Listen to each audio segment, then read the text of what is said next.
Hi guys! Bago na naman pong video, but this time is a cooking vlog. We're going to cook spaghetti. Flexing the ingredients, of course, spaghetti sauce, ang ating pasta, and ang ating hotdog from Tender Juicy. From Fair Foods.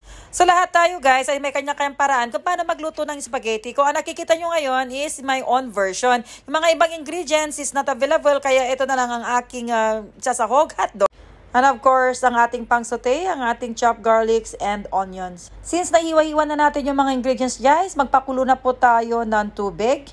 Ayan, pag nakulo na yan guys, pwede natin nilagay ang ating kunting mantika at asin. Dahil mainit na tubig ang nilagay ko guys, so 1 minute lang yan, kumulo na ang ating tubig. At pwede na natin nilagay ang mantika. So kunting mantika lang yan guys, ang purpose niyan para hindi magkadikit-dikit yung pasta pag nilagay mo after. Next, pwede na natin lagyan ng asin. Yung mga iba guys, gumagamit din sila ng asin at paminta. Pero sa akin, asin lang guys. Di ko rin alam kung anong purpose niyan, kaya wag nyo na akong tanongin. Next, lagyan na natin ang ating pasta.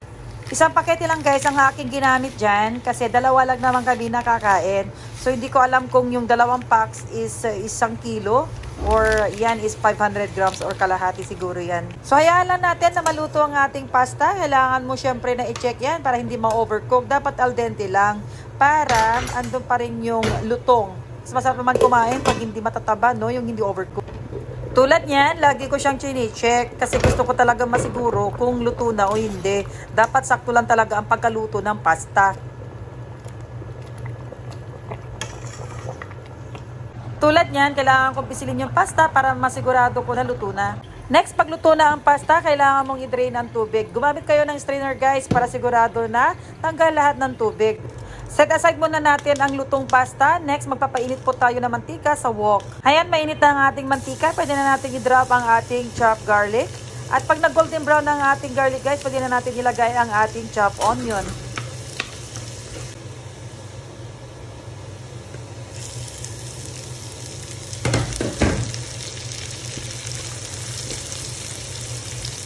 Ito talaga ang perfect na pagkakaluto ng ating garlic and onion. So pagkatapos niyan, lagay na natin ang ating slice na hotdog.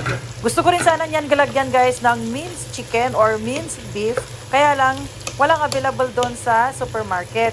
So ngayon, hinayaan ko na lang na hotdog na lang ang magiging sahog ng aking spaghetti. Pwede rin kayong gumamit ng corned beef.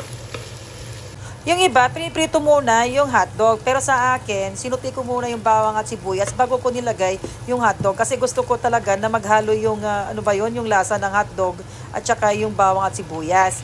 Pagkatapos niyan, pwede na natin nilagay ang ating sauce. Ayan, ready-made na po yan for spaghetti. So, 2 pakete ang ginamit ko niyan. Isang malaki at saka isang maliit. Kasi nga, 500 grams lang ang nilagay kong or niluto kong pasta. So, depende pa rin sa inyo guys kung gaano kadami yung pasta. So, ganun din kadami yung sauce. Mas masarap ang spaghetti guys kung medyo saucy siya. Kaysa naman yung sinatawag nilang anemic, di ba? Next, ang ating chili powder. This is an optional ingredient guys. Kung gusto lang nyo naman na may twist or medyo may anghang ang inyong sauce, so pwede kayong maglagay niyan katulad ko. So, maghahalo yung kunting anghang, kunting sweet or sour ng ating sauce.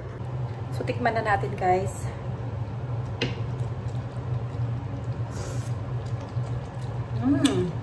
Sarap, grabe. Magtatalo yung sweet, yung anghang niya. At konting sour. Pero, yummy talaga. Grabe, sarap ng spaghetti ko. Alam mo ng Marie style. So, ayan, finally, luto ng ating spaghetti sauce. So, happy eating everyone! Ayan, spaghetti with malamig na coke. O, diba? There you go guys, presenting our cheesy and saucy spaghetti. So maraming salamat po guys sa pagsama sa akin sa kusina. And it's another cooking vlog.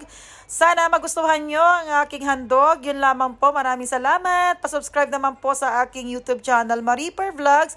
At sa aking Facebook page, Manang Marie. Hanggang susunod na video, bye!